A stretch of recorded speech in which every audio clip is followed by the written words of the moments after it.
अरे आप क्या थे मंत्री विधायक बनने से पहले? आपका परिवार क्या था? आपके भतीजे क्या थे? 9,999 की नंबर की गाड़ियां चलाते थे, चाहे जिसको कुचल देना, चाहे वो करना। लंबे समय से सत्ता में रहने के कारण इनकी चर्बी इतनी मोटी हो गई है। 1,29,00,000 जो लाडली बहनें हैं, क्या वो भी आप भिखारी की संज्ञान में लेके आते हो क्या उनको? इसका क्या कारण है कि हर अपराध में जो है भारतीय जनता पार्टी के लोग मिलते हैं? अभी मैं जिस मसले पे आपके बीच में आया हूँ वो मसला बहुत गंभीर है। अभी मध्य प्रदेश के ग्रामीण विकास मंत्री प्रहलाद पटेल जी, जो बहुत वरिष्ठ मंत्री हैं, जिनको ग्रामीण विकास की जिम्मेदारी है, जो जनता के बीच में जाकर वोट का भीख मांगकर स्वयं जनार्दन अपने आप को समझने लगे हैं, वो बयान दे रहे हैं कि जनता कोई भी आके अपने अधिकार को मांगती है, अगर अपने दरवाजे के सामने नाली, खरंजा, हैंडपंप की मांग करती है तो उसको उन्होंने भिखारी की संज्ञा दे दी। ये सिर्फ और सिर्फ भाजपा के लोगों का अहंकार बोल रहा। लंबे समय से सत्ता में रहने के कारण इनकी चर्बी इतनी मोटी हो गई है कि ये अपने आप को जनार्दन समझने लगे हैं, और जो जनार्दन लोकतंत्र में थी जनता, उसको ये लोग भिखारी की का दर्जा प्रदान करने लगे। मैं भारतीय जनता पार्टी के लोगों से, उनकी सरकार से पूछना चाहता हूं, 1,29,00,000 जो लाडली बहनें हैं, क्या वो भी आप भिखारी की संज्ञान में लेके आते हो क्या उनको?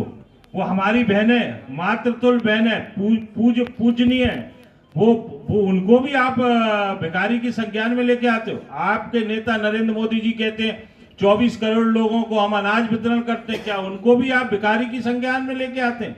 ये भारतीय जनता पार्टी के लोगों को और उनकी सरकार को स्पष्ट करना चाहिए। देखेंगे तो बुंदेलखंड के लिए प्रहलाद पटेल जी ने कुछ नहीं किया, या उसके बारे में कोई बात नहीं। आप देखिए 72,000 करोड़ का कर्जा जब मनमोहन सिंह जी प्रधानमंत्री थे, उन्होंने एक आवाज में किसानों का माफ किया। 7,000 करोड़ रुपए राहुल गांधी जी ने मांग की, बुंदेलखंड को विशेष पैकेज का दर्जा दिया। कांग्रेस पार्टी लगातार जनमानस के हित के काम करती चली आई है, चाहे वो बुंदेलखंड हो या देश के अन्य ऐसे पिछड़े क्षेत्र हों जिनको मुख्य धारा से जोड़ने का काम किया जाना चाहिए, उसके लिए किया। कांग्रेस पार्टी ने इतने लंबे समय सत्ता में रही, परंतु कांग्रेस पार्टी ने कभी अहंकार को अपने ऊपर हावी नहीं होने दिया। हम और आपने देखा, सुना, मैंने बचपन से सुना कि जनता जनार्दन है, लोकतंत्र, उसको आप भिखारी बना रहे हो। आप अगर इसको गहराई से सुनेंगे, देखेंगे, तो देखिए कि मतलब कितनी बड़ी चीज है। आपने पूरा पलट दिया। अरे आप क्या थे मंत्री विधायक बनने से पहले? आपका परिवार क्या था? आपके भतीजे क्या थे? 9,999 की नंबर की गाड़ियां चलाते थे, चाहे जिसको कुचल देना, चाहे वो करना। ये सब स्थितियां किसने बनाई? जनता ने तो आपको चुना, उसी से आपने दौलत कमाई, उसी से आपको सत्ता का अहंकार आया, और उसी जनता को आप भिखारी बता रहे हो। और एक बार चलिए किसी से वार्तालाप में गलती हो जाती, दूसरे दिन आपसे पूछा जा रहा है आप अपने बयान पे कायम है। इसका मतलब आपका अहंकार रावण और कंस से बड़ा अहंकार है भारतीय जनता पार्टी के मंत्रियों विधायकों का। जितने अपराध हुए हैं, जो अपराध पृथ्वीपुर में हुआ है, पृथ्वीपुर वाला अपराध में भी भाजपा ही है, और आज जो एसपी साहब खुलासा करने वाले हैं, जिसमें जो है अब टीम पकड़ी गई है मुहारा गाँव, उसमें भी भारतीय जनता पार्टी के लोग संलिप्त हैं।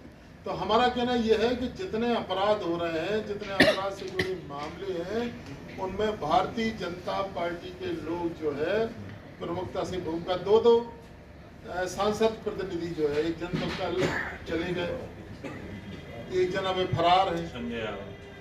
दो सांसद प्रतिनिधि जो है नाबालिग बच्चियों से छेड़छाड़ के आरोप में या तो पकड़े गए या फरार है। तो इसका क्या कारण है कि हर अपराध में जो है भारतीय जनता पार्टी के लोग मिलते हैं?